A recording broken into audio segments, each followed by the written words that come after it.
오늘 우리에게 주신 하나님의 말씀은 신약성경 마태복음 11장 25절부터 30절까지의 말씀입니다. 신약성경 마태복음 11장 25절부터 30절까지의 말씀 제가 받들어 읽겠습니다. 그때 예수께서 대답하여 이르시되 천지의 주제이신 아버지여, 이것을 지혜롭고 슬기 있는 자들에게는 숨기시고 어린 아이들에게는 나타내심을 감사하나이다. 옳소이다. 이렇게 된 것이 아버지의 뜻이니이다. 내 아버지께서 모든 것을 내게 주셨으니 아버지 외에는 아들을 아는 자가 없고 아들과 또 아들의 소원대로 계시를 받는 자 외에는 아버지를 아는 자가 없느니라. 수고하고 무거운 짐진 자들아, 다 내게로 오라. 내가 너희를 쉬게 하리라. 나는 마음이 온유하고 겸손하니 나의 멍에를 메고 내게 배우라. 그리하면 너희 마음이 쉼을 얻으리니 이는 내 멍에는 쉽고 내 짐은 가벼움이라 하시니라. 아멘. 사랑하는 성도 여러분, 오늘 하루도 수고하셨습니다. 사는 것이 총체적 난국이라는 세상 속에서 잘 이겨내시고 하나님을 찾아오신 여러분들을 하나님께서 기뻐하실 줄 믿습니다. 뿐만 아니라 사는 것이 너무 어려워서 오늘 하나님을 찾으신 분들에게는 기도하는 가운데 하나님의 응답과 하나님께서 제시하시는 길이 보여지게 될 줄 믿습니다. 하나님께서는 우리가 살아온 모든 시간 그분과를 동행하시기를 원하십니다. 지금 이 순간도 그분과 함께하는 시간이기를 바라시고, 오늘 우리가 기도하고 결단하며 나아가는 그 모든 순간들이 하나님의 뜻이 이루어지는 장이 되기를 바라신다는 겁니다. 성서의 관심은 바로 그렇습니다. 무엇이 존재하느냐, 이것에 그래서 관심을 두지 않고 성서는 어떻게 존재하느냐에 관심을 둡니다. 존재와 부재에 관심을 두는 것이 아니라 너희가 세상에 나아갔을 때 어떻게 존재할 것이냐, 성경은 관심을 두고 있다라는 것입니다. 몇 번 말씀드린 적이 있지만 저는 장애인 시설에서 처음 목회를 시작했습니다. 솔직히 그때 말씀드리자면 장애인들에 대한 이해가 전혀 없는 가운데에서 저는 목회를 나갔습니다. 이 세상에서 소외되어서 시설 안에 살아가는 장애인들이 어떤 삶을 살아가는지도 몰랐고 장애인을 부르는 용어조차도 잘 알지 못했습니다. 그래서 처음 설교 때 장애우라는 표현을 썼다가 그곳에 계신 복지사님들께 많이 혼났던 기억도 있습니다. 또는 정상과 장애를 나누어 말했다가 정말 말도 못하게 많은 비난을 받기도 했었습니다. 우리는 장애인과 비장애인으로 나눠서 불러야 합니다. 만약 누군가가 정상이고 장애인으로 나뉜다면 장애인이 비정상이 되기 때문입니다. 자, 그런데 그때 제가 배운 단어 중에 가장 기억에 남는 단어가 있습니다. 그것은 바로 알코올 의존증이라는 단어입니다. 그 시설에서는 알코올 중독을 알코올 의존증이라고 불렀습니다. 알코올 중독도 틀린 말은 아닙니다. 요즘 또 이 말이 어떻게 바뀌었는지는 모르겠지만 그 12년 전 처음 목회를 나갔던 그곳에서는 그 알코올 중독을 알코올 의존증이라고 불렀습니다. 여러분, 이 단어를 혹시 들어보셨나요? 이 알코올 의존증. 이분들은 술을 마시지 않았을 때와 술을 마셨을 때의 격차가 굉장히 심합니다. 술을 마시지 않았을 때는 극심한 우울감과 무기력함을 호소합니다. 그렇지만 술을 마시기만 한다면 언제 그랬냐는 듯이 힘이 넘치는 사람이 됩니다. 하루 종일 말 한마디 안 하시던 분이, 한 달 내내 말 한마디도 안 하시던 분이 술만 마시면 그동안 살아왔던 일들을 열심히 이야기합니다. 이분들은 그런데 이 술을 마셨을 때와 안 마셨을 때의 격차가 굉장히 큽니다. 그리고 이분들이 본인이 내가 존재한다라는 것을 여길 때가 언제냐 하면 술을 마셔서 그렇게 업이 된 상태에 있을 때가 바로 나의 존재가 옳다라고 여긴다라는 겁니다. 그래서 그분들은 자꾸 그 기분을 되찾으려고 술을 마십니다. 그런데 여러분, 술이라는 것이 그렇습니다. 어제 마셨던 것보다 더 오늘 마셔줘야 어제의 그 기분을 유지할 수 있다라는 겁니다. 어제 마셨던 그 기분이 원래의 나인데 그 원래의 나를 회복하려고 하니 오늘은 어제보다 한 잔 더 마셔야 합니다. 그럼 내일은 어떻게 될까요?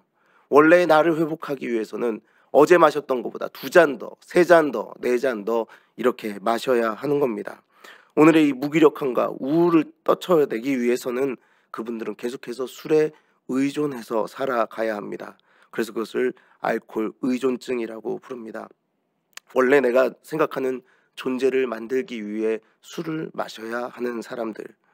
물론 이것은 제가 아주 단편적인 얘기만을 여러분에게 전달하는 것일 것입니다. 제가 그곳에서 그냥 그 알코올 의존증이 나는 건 이런 겁니다라고 대략적인 설명을 들었기 때문에 뭐 이것이 전부다라고 말할 수도 없고 이것이 답이다라고 당연히 말해서는 안 되겠죠. 그러나 그 당시에 제가 들었던 설명에 알코올 의존증은 이렇게 설명되었습니다. 근데 여러분 생각해 보십시오. 알코올 의존증 뿐이겠습니까? 약물 의존증, 게임 의존증 등 자신을 존재하게 하기 위해서 무엇인가에 의존하게 만드는 것들, 결국에 이것이 자신을 죽음으로 몰아감에도 불구하고 사람들은 그것이 옳다라고 믿고 의존하며 살아간다라는 겁니다. 내가 되기 위해서 나를 망쳐야 하는 딜레마 속에 빠져 사는 사람들. 그런데 그것은 알코올, 약물, 게임, 이런 도박 이런 것들에만 머물지는 않습니다. 자신의 존재를 증명하기 위해 성공해야 한다고 말하는 사람들이 있습니다. 자신의 존재를 증명하기 위해서 돈과 권력이 있어야 한다고 말하는 사람이 있습니다. 자신의 존재를 증명하기 위해서 성공한 자식이 있어야 하고 성공한 부모가 있어야 한다고 생각하는 사람들이 있습니다. 항상 우리 인간은 우리의 존재를 증명하기 위해 무엇인가를 이렇게 의존하고 살아가려고 합니다. 이것이 바로 성경이 관심을 가지고 있는 어떻게 존재할 것이냐라는 질문입니다. 여러분, 그렇다면 제가 지금 여러분에게 말씀드렸던 이 무엇인가를 의존해서 나를 만들어갈 때 우리가 참으로 의지해야 할 것은 무엇일까요? 우리가 참으로 의존하고 쫓아가야 할 것은 무엇일까요? 오늘 여기에 오신 여러분은 모두가 다 그 답을 알고 있습니다. 사도 바울은 고린도전서 15장 말씀을 통해 이렇게 이야기합니다. 15장 10절 말씀에 보면 그러나 내가 나 된 것은 하나님의 은혜로 된 것이니 내게 주신 그의 은혜가 헛되지 아니하여 내가 모든 사도보다 더 많이 수고하였으나 내가 한 것이 아니요 오직 나와 함께 하신 하나님의 은혜로라. 내가 나 된 것은 하나님의 은혜라. 여러분, 이 얼마나 멋진 말입니까? 이 얼마나 멋진 고백입니까? 예수님께서는 바울에게 그가 참된 바울이 될 수 있도록 인도하여 주셨습니다. 그 존재가 살아갈 방법, 그 존재가 올바르게 존재할 수 있도록 예수님께서 인도해 주셨다라고 사도 바울은 고백하고 있습니다. 그리고 그래서 오늘 말씀을 보면 또한 우리가 어떻게 살아가야 할지 그 길을 그래서 우리는 발견할 수 있습니다. 25절과 26절 말씀에 보면 예수님께서는 이렇게 말씀하십니다. 그때 예수께서 대답하여 이르시되 천지의 주제이신 아버지여 이것을 지혜롭고 슬기 있는 자들에게는 숨기시고 어린아이들에게는 나타내심을 감사하나이다. 옳소이다. 이렇게 된 것이 아버지의 뜻이니이다. 예수님께서는 갈릴리 지역에 공을 들여 주의 놀라우신 일들을 보이시며 하나님 나라의 복음을 전파하셨습니다. 그것은 그들을 불쌍히 여기셨기 때문이죠. 마태복음 9장 35절부터 36절까지의 말씀을 보면 예수께서 모든 도시와 마을에 두루 다니사 그들의 회당에서 가르치시며 천국 복음을 전파하시며 모든 병과 모든 약한 것을 고치시니라. 무리를 보시고 불쌍히 여기시니 이는 그들이 목자 없는 양과 같이 고생하며 기진함이라 라고 기록되어 있습니다. 이렇게 불쌍한 마음으로 간절한 마음으로 하나님 나라의 완성을 위하여 그들을 찾아가셨던 예수님. 그런데 참으로 이상하게도 사람들은 천국 복음을 외면하며 예수님을 멀리합니다. 자신들이 얻고 싶은 것만 예수님 앞에 끊임없이 이야기하며 자신들의 바람을 당신이 이루어질 수 있느냐라고 예수님에게 묻곤 합니다. 예수님이 이루고자 하시는 하나님 나라에는 아무도 관심도 없고 오히려 그것을 얘기할 때는 예수님을 멀리 떠나고자 합니다. 얼마나 마음이 아프셨을까요? 그리고 마태복음 11장을 보면 심지어 주의 길을 예비하던 요한마저도 그의 제자들을 보내어 당신이 우리를 구원할 메시아입니까? 묻습니다. 주의 길을 예비하겠노라고 광야에 나아가 외치던 그가 제자들을 통하여 정말 그가 메시아가 맞는지 확인해 보라 라고 이야기했다는 것입니다. 하나님의 뜻을 받들어 하나님 나라 사역을 하고 있는 예수님이 그의 눈에 옳아 보이지 않았던 것입니다. 예수님께서 바로 그때 방금 제가 여러분에게 읽어드렸던 25절 26절 말씀을 해주신 것입니다.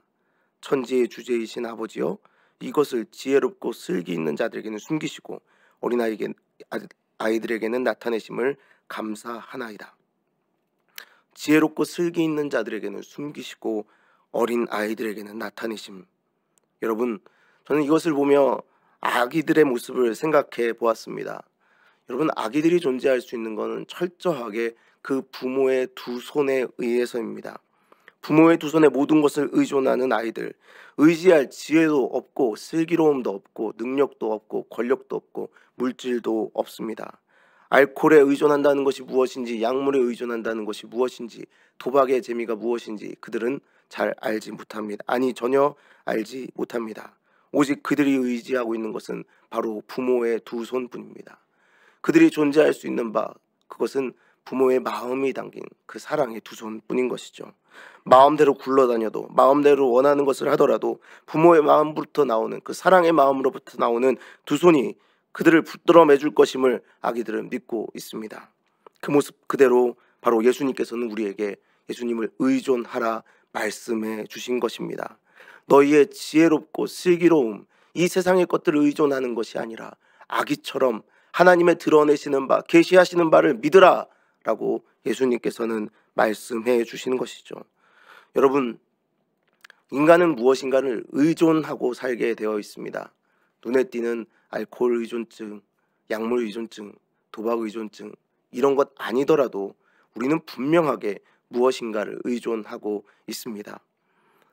여러분은 그래서 지금 누구를, 무엇을 의지하고 계십니까? 하나님께서는 이스라엘 백성들을 훈련시키면서 이것을 시험해보게 하신 적이 있으십니다. 바로 그것은 출애굽기 16장 23절부터 25절까지의 말씀인데 제가 여러분에게 읽어드리겠습니다. 모세가 그들에게 이르되 여호와께서 이같이 말씀하셨느니라. 내일은 휴일이니 여호와께 거룩한 안식일이라. 너희가 구울 것을 굽고 삶을 것을 삶고 그 나머지는 다 너희를 위하여 아침까지 간수하라. 그들이 모세의 명령대로 아침까지 간수하였으나 냄새도 나지 아니하고 벌레도 생기지 아니한지라. 모세가 이르되 오늘은 그것을 먹으라. 오늘은 여호와의 안식일인즉 오늘은 너희가 들에서 그것을 얻지 못하리라. 하나님의 말씀입니다. 하나님께서는 이스라엘 백성을 광야에서 먹이셨습니다.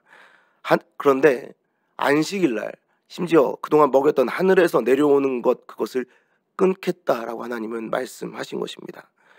여러분, 이스라엘이 어떤 사람들입니까?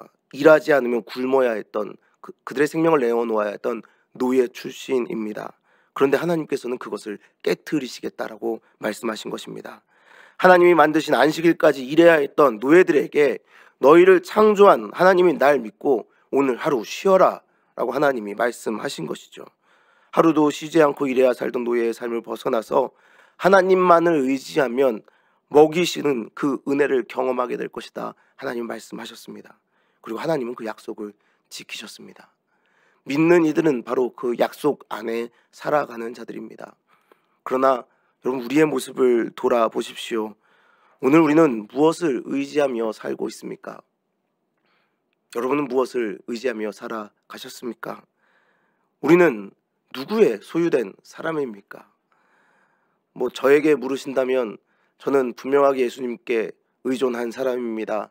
하나님께 속한 백성입니다. 라고 대답할 줄 아셨겠지만 그렇지 못합니다. 매일 매순간 그 길을 되찾기 위해 끊임없이 기도해야 하고 끊임없이 하나님 앞에 무릎으로 나가야 하는 부족한 인간일 뿐입니다. 그러나 참으로 다행인 것은 예수님께서는 그런 부족한 우리를 끊임없이 초청하고 계십니다. 수고하고 무거운 짐진 자들아 나에게 오라. 오늘 하루 너희가 그 잘못된 길을 갔더라도 나를 너희의 부모처럼 여기고 나아온다면 내가 그곳으로부터 너희에게 편한 쉼을 주리라 말씀하시는 것입니다. 내가 나되게 하는 것은 오직 예수님뿐이라 말씀하시며 나와 함께 멍에를 지자 말씀하십니다. 부모에게 목숨을 건 아이와 같이 그 멍에를 믿고 지라 말씀하십니다. 그 멍에는 바로 나의 생명을 내어주어야 하는 온유와 겸손의 십자가입니다. 물론 세상의 기준으로 본다면 이 온유와 겸손의 십자가는 그 무엇보다 무거운 짐이 될 것입니다. 근데 예수님 말씀하시죠. 그것은 짐이 아니라 우리에게 쉼이 될 것이라고 말입니다. 여러분, 가끔 우리가 제가 대신 십자가를 지겠습니다 라는 표현을 쓰곤 합니다. 여러분, 그것이 옳은 표현일까요? 십자가는 과연 무거운 짐일까요? 그렇지 않습니다. 제가 대신 십자가를 지겠습니다. 그런 표현이 아니라 십자가는 질수록 기쁘고 질수록 편하고 질수록 감사하고 질수록 빛이 나야 하는 것입니다. 인간은 항상 짐을 짊어지고 살 수밖에 없는 존재 같아 보입니다. 죄 가운데 있을 땐 그렇죠. 그렇다면 여러분, 결국에는 우리를 죽이는 것들을 짊어매고 매일매일 어렵게 살아가고 있는 존재들, 그것이 인간 아니겠습니까? 그럼 오늘 여러분, 하루의 어려운 일과를 마치고 예배 가운데로, 기도회 가운데로 나온 여러분에게 예수님은 말씀하십니다. 이제 그 너희를 죽이는 짐 말고 나의 멍에를 지라, 나의 십자가를 지라, 온유와 겸손으로 하나님 앞에 서라 말씀하십니다. 여러분, 이제 나를 죽이는 것들 의지하고 그것을 의존하고 짊어지며 사는 인생들이 아니라 부활 생명을 주시는 예수님의 멍에를 짊어지시는 인생들이 되시기를 간절히 바랍니다. 그때 참된 쉼이, 기쁨과 감사가 우리의 삶에 있을 줄 믿습니다.